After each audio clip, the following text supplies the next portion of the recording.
quando Israel, nesse texto aqui, começou a sua caminhada no deserto, eles começaram uma caminhada em busca de algo novo, uma promessa realmente de Deus. Quando eles saem, em Êxodo capítulo 12, logo depois da Páscoa, quando Deus institui a Páscoa com Moisés, Deus falou para Moisés: este será para vós o primeiro dia do primeiro mês do primeiro ano. O que Deus estava dizendo era que, a partir daquele momento, inclusive, o calendário judaico vai ser estabelecido em muitos aspectos, porque aquele passa a ser o dia de uma nova história, um novo momento na história do povo de Deus. E eles estão aqui, no texto que nós lemos, caminhando nesses primeiros dias, vamos dizer assim. Esses dias aqui, a gente sabe que no deserto vai durar bastante.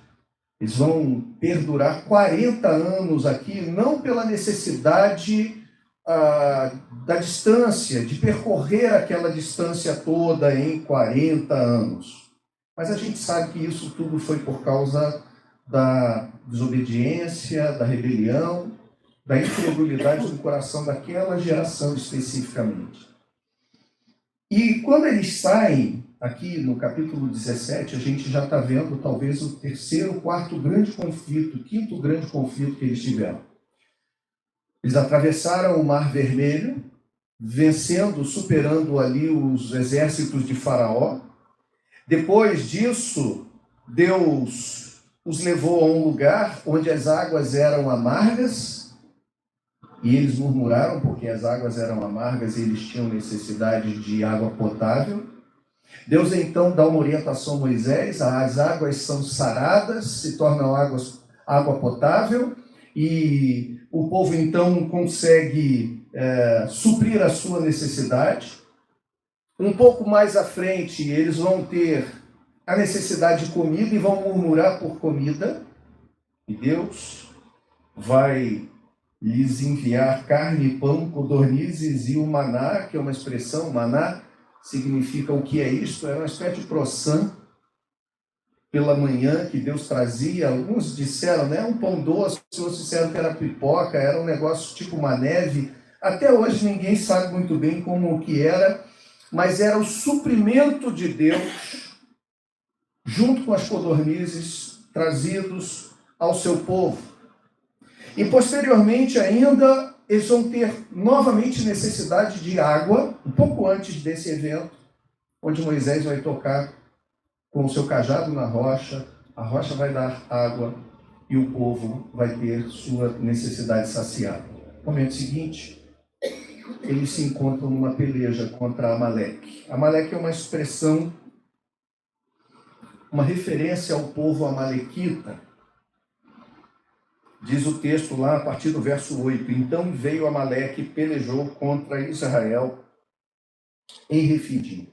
Então aqui nós temos mais um grande conflito, não de uma necessidade básica, não porque já tinham saído do Egito, mas um primeiro grande confronto de forças e de guerra contra inimigos nesse momento da caminhada. Os amalequitas, para você ter uma noção clara, foram descendentes de Esaú, irmão de Jacó. Eles foram traiçoeiros e usaram de deslealdade na batalha. Eles atacaram pela retaguarda, prevalecendo sobre os fracos, os cansados, os doentes, os idosos e os mais novos.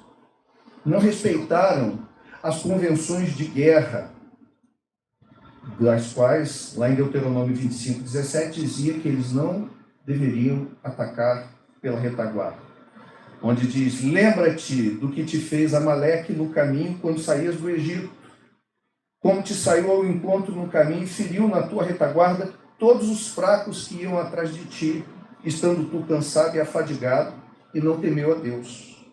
Será, pois, que quando o Senhor teu Deus te tiver dado repouso de todos os seus inimigos em redor, na terra que o Senhor teu Deus te dá por herança, para possuí-la, então apagarás a memória de Amaleque de debaixo do céu. Não te esqueças. O que veio acontecer muito tempo depois, por meio das mãos de Davi.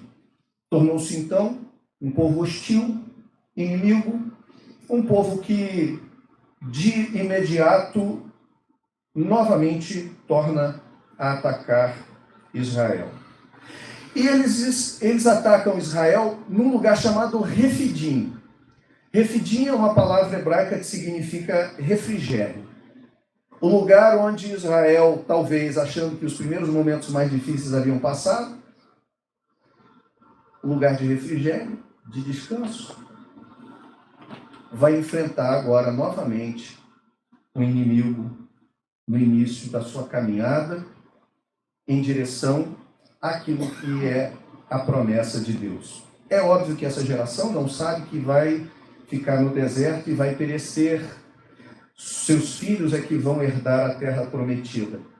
Mas a promessa de Deus se torna plenamente verdadeira e eficaz, e fica evidenciada porque no primeiro censo, quando Israel sai do Egito, existem 22 mil levitas no censo levantado e 600 mil homens de guerra. 40 anos depois, no último censo realizado, quando Israel vai entrar na terra prometida, existem 23 mil levitas e 600 mil homens de guerra, o texto bíblico diz, numa evidência clara de que Deus preservou a mesma quantidade, digamos assim, de pessoas a despeito da reclamação de que eles morreriam seus filhos no deserto. Deus permitiu, então, que esse povo visse pelas mãos de seus filhos o cumprimento de suas promessas. E eles estavam caminhando no início de uma caminhada. Como nós estamos aqui hoje, no início de um novo ano. 2025 vai trazer para nós, certamente, momentos doces, mas vai nos trazer também momentos onde as águas poderão estar amargas, aonde em algum momento poderemos clamar a Deus pela necessidade do suprimento mais básico do alimento, e onde possivelmente, no momento em que a gente achava que ia poder pousar o avião, descansar de forma tranquila, talvez em Refidim, a gente às vezes encontra adversidades, lutas e batalhas.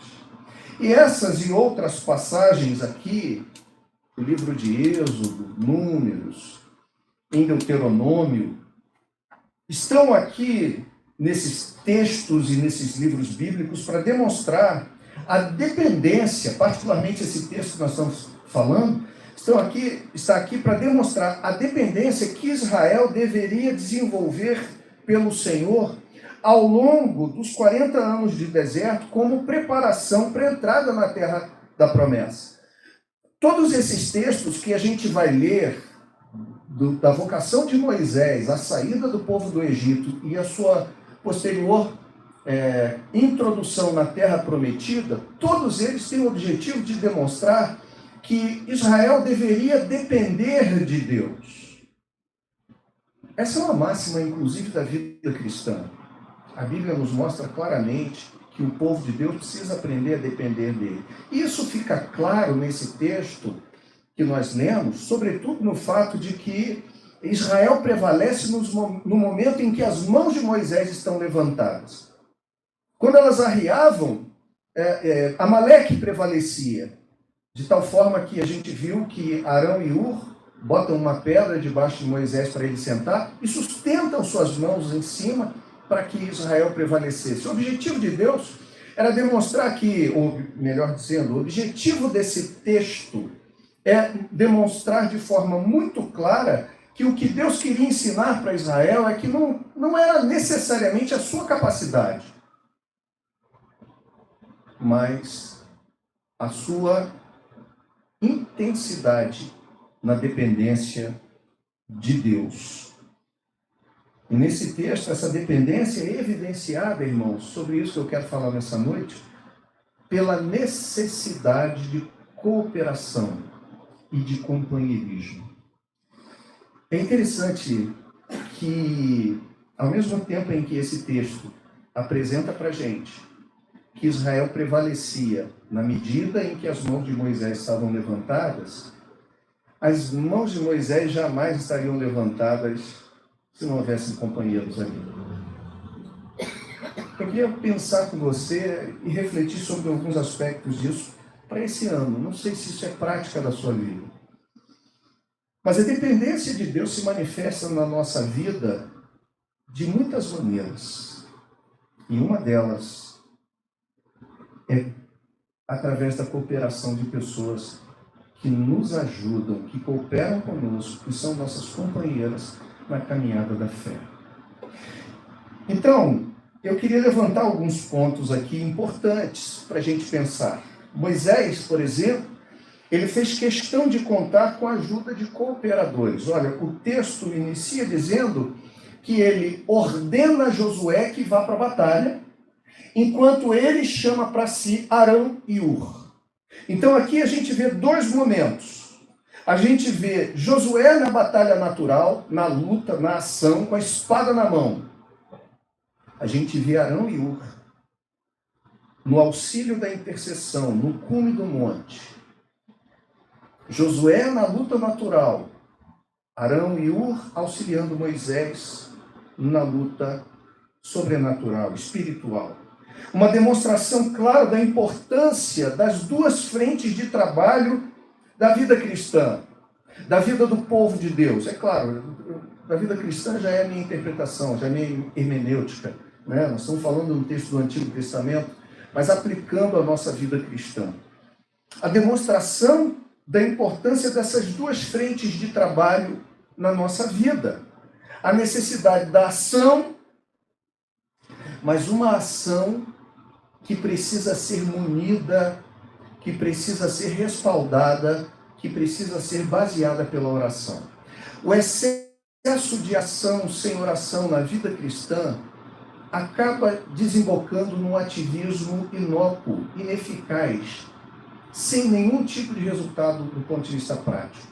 Sabe quando a gente faz um monte de coisa e a coisa não acontece, a coisa não anda? Eu estava me perguntando hoje à tarde, quando eu estava lendo esse texto, eu pensei numa coisa que eu não tinha pensado ainda antes.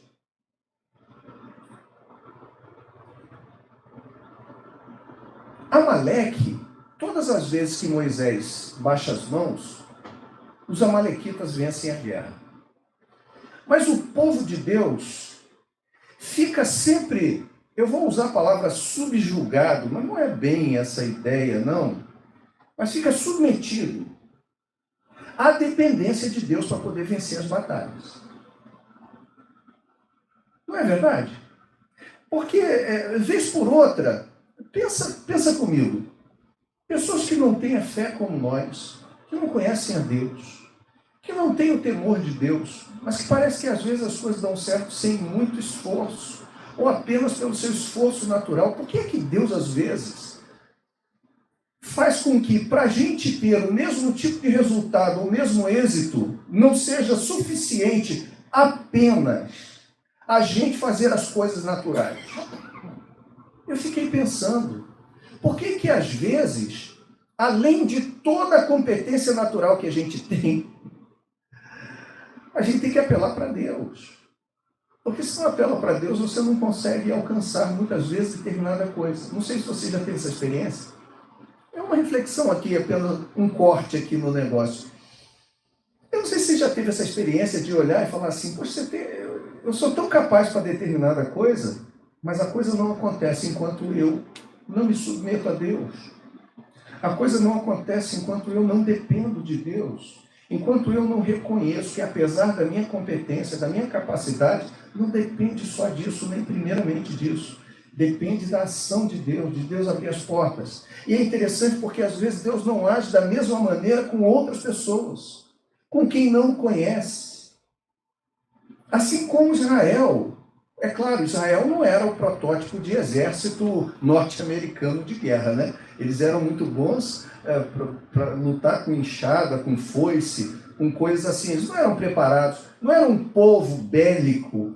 Mas a grande verdade é que o que fica evidente nesse texto é que Deus faz questão de pegar o seu povo e tornar o seu povo dependente de si, para demonstrar que, apesar das nossas capacidades, nós somos chamados para sermos um povo que depende desse Deus, que é sustentado por Ele, que reconhece que de sua mão vem o que é bom. Isso, por um motivo, eu penso muito claro, né? é que se a gente não é contristado, eu vou usar a palavra que Pedro usa na sua carta, né? Que é aquela coisa que nos entristece, que nos joga para baixo. Por Deus, nesse sentido, a gente se torna soberbo, a gente se torna arrogante, a gente se torna autossuficiente. A gente é capaz de dizer para Deus, beleza, Senhor, obrigado. Eu fico pensando em Deus falando para Abraão, Abraão, sai para uma terra que eu te mostrarei. Se fosse um de nós, ele dizia assim, oh, mas que terra é essa? E Deus diz, eu vou mostrar. Disse, não, mas diz para mim. E Deus, então tá bom, vou dizer, é Campo Grande. Então tá bom, não precisa mais nada não, Senhor, que eu já sei, eu boto aqui no GPS e eu chego lá sozinho.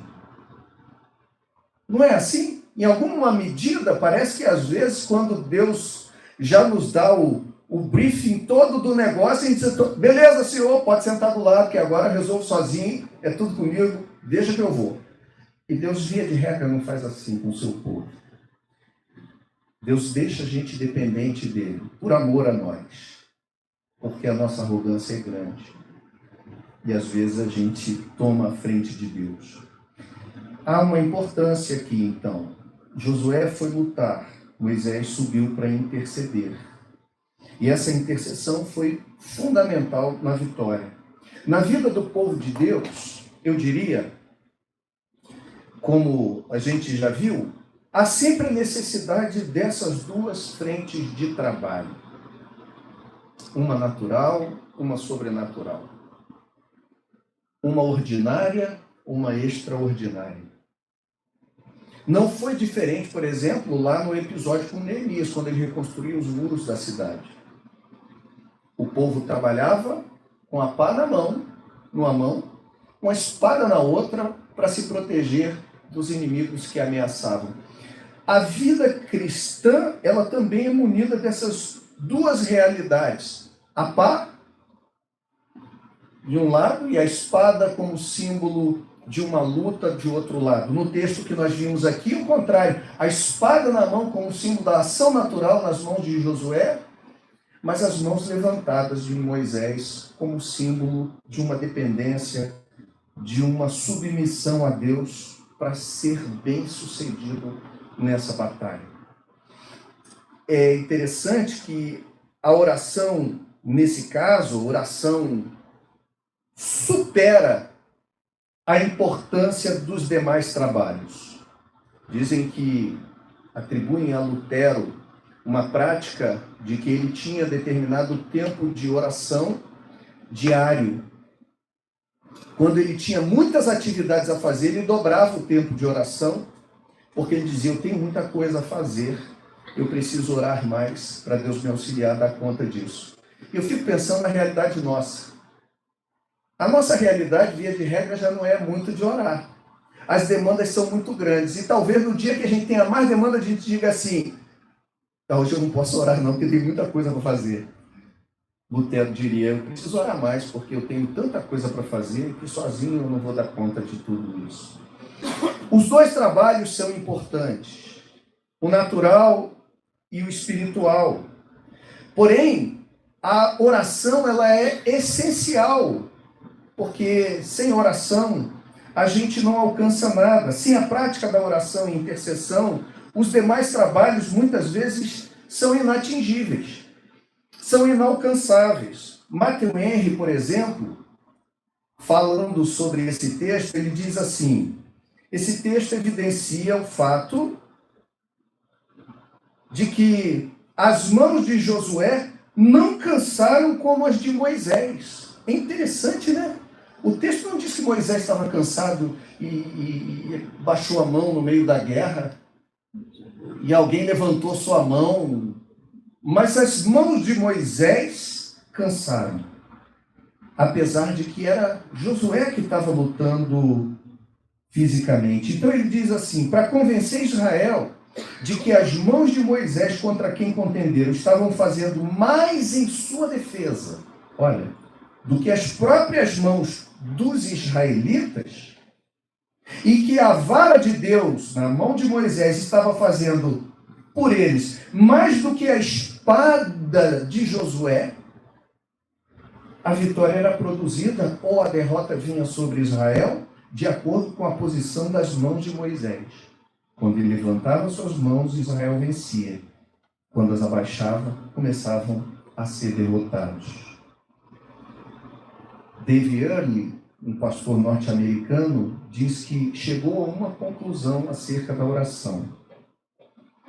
Ele diz: a oração é a atividade mais importante de um cristão e de um líder.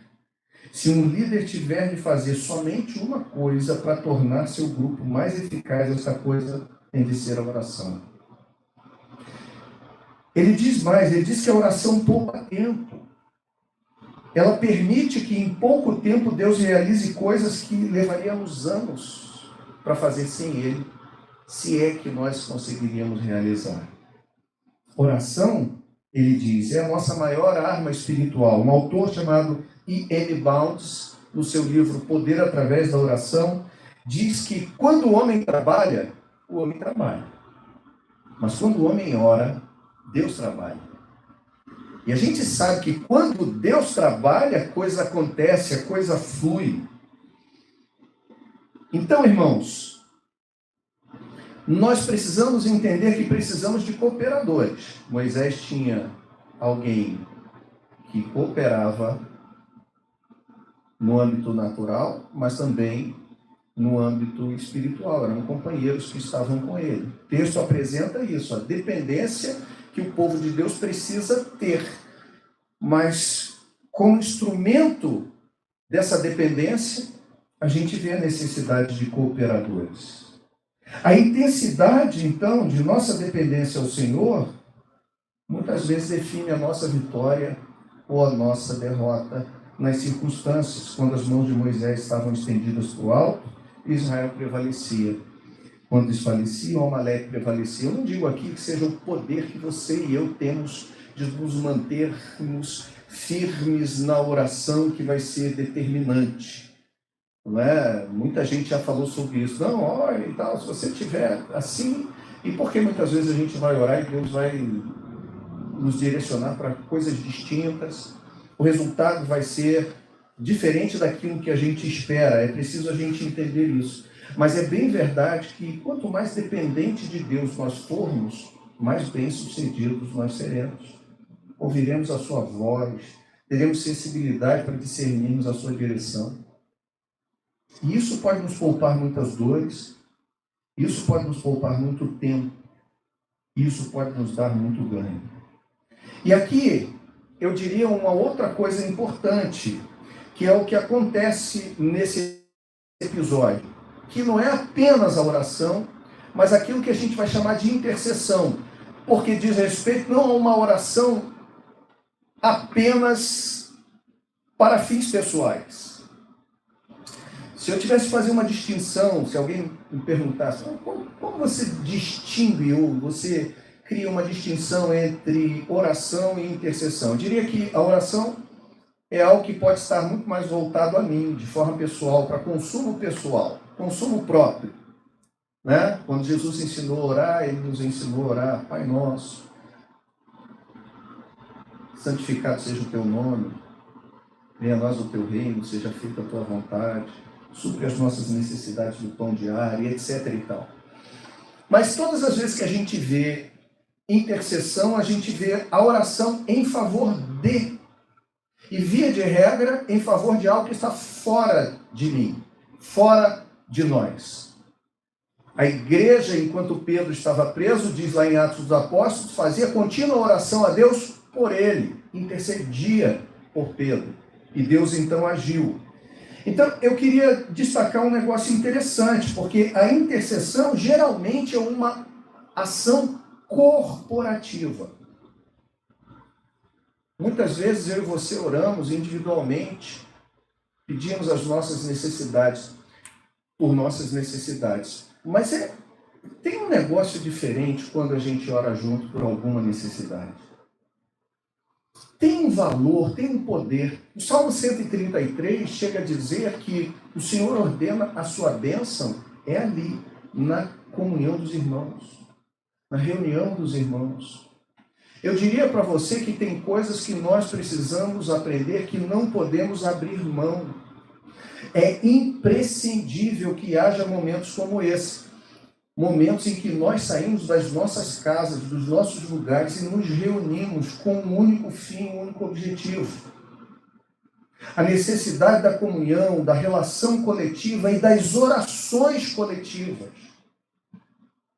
Isso é um desafio, gente, contra o egoísmo, contra o egocentrismo e contra esse tempo de individualismo que a gente vive. Onde as pessoas, muitas inclusive, com boa vontade, eu colocaria entre aspas, estão dizendo, não, eu sou igreja, não preciso ir não, deixa os irmãos para lá. Olha, você pode dar um nome diferente, você pode não ter placa na porta, você pode se reunir numa garagem, num galpão, numa mega estrutura, numa sala, numa garagem, em qualquer lugar. Mas se você não está vinculado a uma vida comunitária da fé, eu diria que quem pensa assim está desconectado do corpo. Existem muitas coisas que podem nos afastar da igreja institucional e a gente buscar meios mais alternativos em alguns momentos da nossa vida, é verdade. Às vezes a instituição se torna grande, inchada, enfadonha, machuca. Mas olha, nós precisamos estar juntos. Nós precisamos de união. E a intercessão geralmente é uma ação corporativa. É algo que Moisés não faz sozinho. Ele está com auxílio de Arão e de Hur. Ele está com auxílio de mais algumas pessoas. A intercessão, a oração nesse sentido, comunitária, ela parte do corpo e tem as necessidades do corpo como alvo. Interceder trata o nosso ego, porque geralmente é necessário um alvo fora de nossos interesses pessoais para que haja intercessão. Oramos por nossos pedidos, porém intercessão é quando oramos pelos pedidos e necessidades do outro. Intercedemos por alguém. Pode ser as necessidades do reino de Deus, os propósitos do Senhor, pode ser as necessidades da igreja enquanto corpo, de um irmão especificamente. Mas é importante que nós entendamos que esse texto nos fala sobre essa dependência que Israel deveria desenvolver e uma dependência que estava vinculada a um momento de cooperação. Nesse caso, como nós vimos em primeiro lugar aqui, cooperação para as questões naturais, uma cooperação para as questões espirituais. O segundo aspecto que eu queria destacar é que os cooperadores de Moisés, a cooperação é importante e Israel, e Deus está ensinando a Israel a ser dependente dele. Entenda isso. Eles vencem enquanto estão dependentes de Deus. Mas perceba que essa dependência, a ação providente de Deus usa a cooperação dos irmãos nessa ação de dependência a Deus. Então, o segundo aspecto é que os cooperadores de Moisés foram fundamentais, sobretudo no momento do seu cansaço. Olha, nós estamos no início do ano. Você tem planos, eu tenho planos. Se a gente não colocar algumas coisas diante de Deus, não interceder, não orar, não buscar, é possível que mais um ano passe apenas como atividades que colocamos no papel, na agenda, e até tentemos exaustivamente, mas apenas experimentando uma espécie de ativismo sem objetivo. Agora, esse segundo aspecto é importante. Cooperadores, amigos, como demonstração da nossa dependência também de Deus, é fundamental, sobretudo nos momentos de cansaço, que diz o verso 12 lá. Havia horas que as mãos de Moisés cansavam. Moisés não conseguia sustentá-las. O trabalho de isometria, o pessoal que é da educação física, a isometria estava difícil de segurar. E as mãos de Moisés baixavam. E Arão e Hur, que tinham subido para estar junto com ele, percebendo que aquilo ali era determinante, porque demonstrava a intensidade pela qual Deus estava mostrando que eles dependiam dele, colocaram uma pedra para Moisés sentar, ele sentou, então os braços ficaram mais baixos, e Arão e Hur seguraram cada um os seus braços, um de um lado e outro de outro, mantendo as mãos de Moisés para cima. Então, irmãos, no momento do cansaço, a comunhão e a cooperação produz certo descanso para a nossa vida, em meio às lutas, em meio às circunstâncias da vida. A comunhão e a cooperação mantêm as nossas mãos, muitas vezes, firmemente levantadas nos momentos mais difíceis da batalha. Alguém já disse com muita propriedade que quem anda sozinho pode até andar mais rápido, mas dificilmente vai mais longe. A gente vai mais longe quando está acompanhado. E há momentos na vida que, se eu e você não temos alguém, um cooperador, um companheiro na caminhada, que seja para manter as nossas mãos levantadas em oração, a gente sucumbe. Nenhum de nós vive só. Nenhum de nós vive só. A cooperação é fundamental na vida. Comunhão com cooperadores, companheiros, é fundamental, sobretudo nos momentos adversos. E terceiro, a comunhão ela é uma orientação e ela é uma ordenação bíblica. Ela é uma orientação quando nós, por exemplo, pegamos o escritor de Eclesiastes no capítulo 4, que diz: é melhor serem dois do que um. Por que é melhor? Sabe que o capítulo 4 não pretende trazer um tipo de doutrina fechada para que alguém viva. Mas a palavra chave do capítulo 4 é a palavra melhor. Né? O escritor de Eclesiastes ali vai usar essa expressão algumas vezes. E quando ele fala de pessoas, ele fala: é melhor serem dois do que um. Mas perceba uma coisa: é melhor serem dois do que um em que tipo de relação? Numa relação de cooperação. Porque ele diz assim: tem melhor paga do seu trabalho, né? Se um cair, o outro levanta. No frio da noite podem se aquentar e os dois podem resistir melhor contra um inimigo. Então é melhor serem dois. A cooperação, ela é importantíssima, porque não é apenas ser duas pessoas. Não é apenas dizer: é melhor serem dois do que um, em qualquer relação. Não é. Alguém já disse lá no passado, né? O dito popular dizia: é melhor andar só que mal acompanhado. É melhor serem dois do que um numa relação de cooperação. Porque pensa comigo, como é ruim quando são dois numa relação de competição. Quando é cooperação, eles têm melhor paga do trabalho. Quando é competição, é uma luta. Né? Um ganha, o outro tira tudo, o outro dilapida. Se um cair, o outro levanta quando é cooperação. Quando é competição, se um cair, o outro pisa no pescoço. Passa por cima. É a versão atualizada. Passa por cima. No frio da noite, a gente pode se aquentar. Mas quando é competição, um tira o cobertor do outro. É melhor serem dois do que um, que os dois podem resistir melhor contra o inimigo. Mas quando é uma relação de competição, às vezes você está dormindo com o inimigo. Não é verdade? Você está próximo de alguém que não está te trazendo benefício. Eu não estou falando necessariamente aqui nenhum de relacionamento, obviamente não é isso.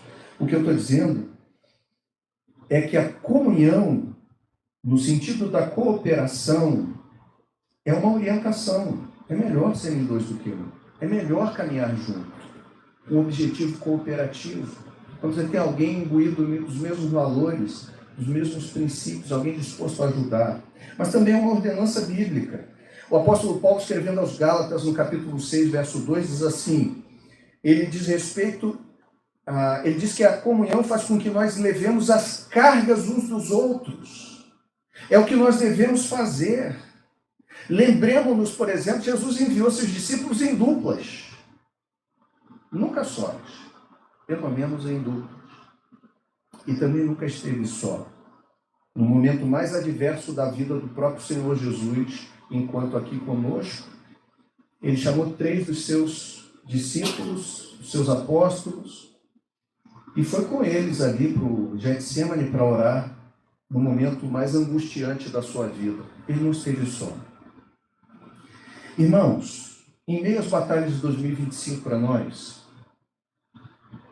sobre as batalhas que virão, os desafios que nós vamos precisar vencer, as promessas de Deus que estão aí, que não virão de graça pela graça de Deus, mas que exigirão de nós certo esforço, certo empreendimento de lutas, etc. Nós podemos ter certeza que temos um ajudador principal, que é Deus, por meio do seu Espírito. O Espírito Santo é o Paráclito, é aquele que está ao nosso lado, chamado para andar conosco, para nos auxiliar. Ele nos garante, mais do que tudo, a vitória, mas também devemos poder contar com irmãos que nos apoiem, sobretudo nos momentos adversos e nos momentos de luta. Muitos de nós só estão aqui no dia de hoje porque tiveram pessoas em momentos cruciais de sua vida que estiveram ali ao seu lado, foram seu apoio. Eu diria todos nós. E eu pergunto então a você, você tem alguém assim em sua vida? Porque a dependência de Deus é um ponto fundamental na vida cristã. Mas essa dependência, muitas vezes, ela se manifesta na ação providente de Deus. A providência de Deus utiliza pessoas para estarem conosco, para caminharem conosco, para nós podermos compartilhar as nossas dores, nossas necessidades, podermos ter alguém que nos levante as mãos nos momentos em que a luta se torna mais pesada e mais cansativa. Você tem alguém assim?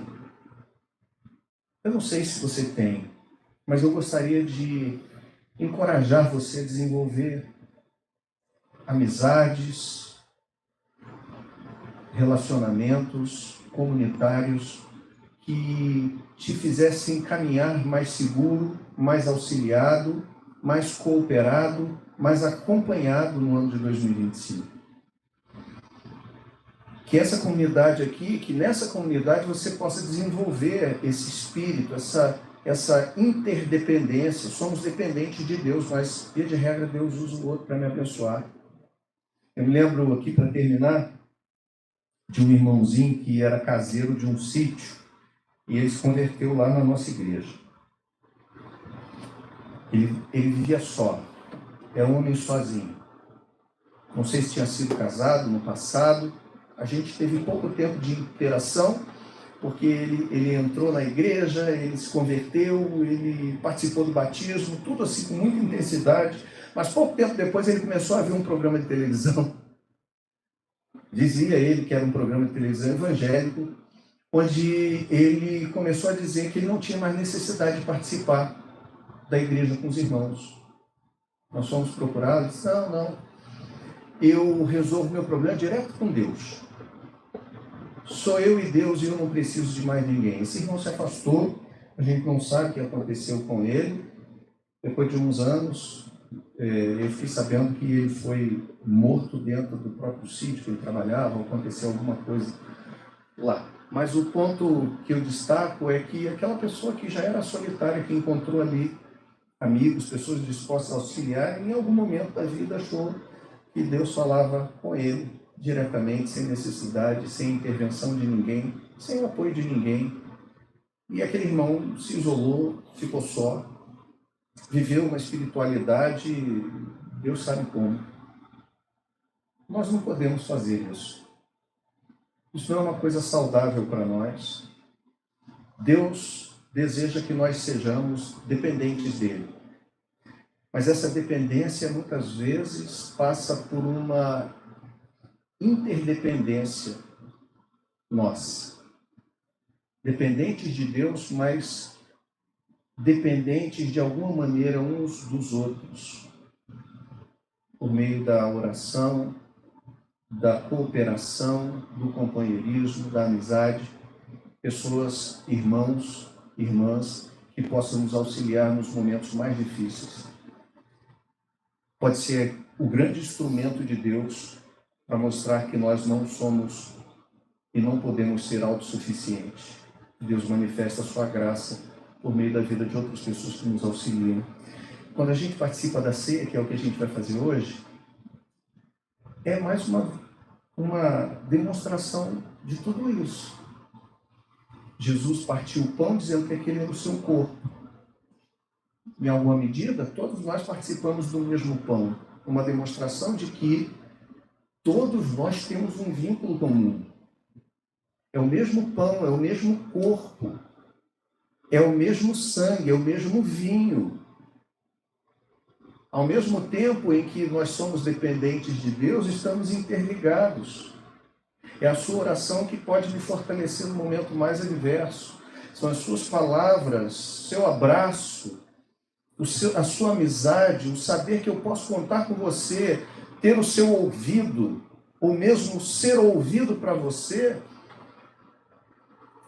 que pode me manter de pé e me fazer estar aqui depois de ter passado por tantas lutas e adversidades. Não ande sozinho em 2025. Procure irmãos dentro dessa comunidade, desenvolva relacionamentos intencionalmente, busque pessoas que estejam dispostas a dividir com você e desenvolva isso dentro desse corpo. É assim que a gente muitas vezes experimenta ser dependente de Deus e a ação de Deus na vida da gente.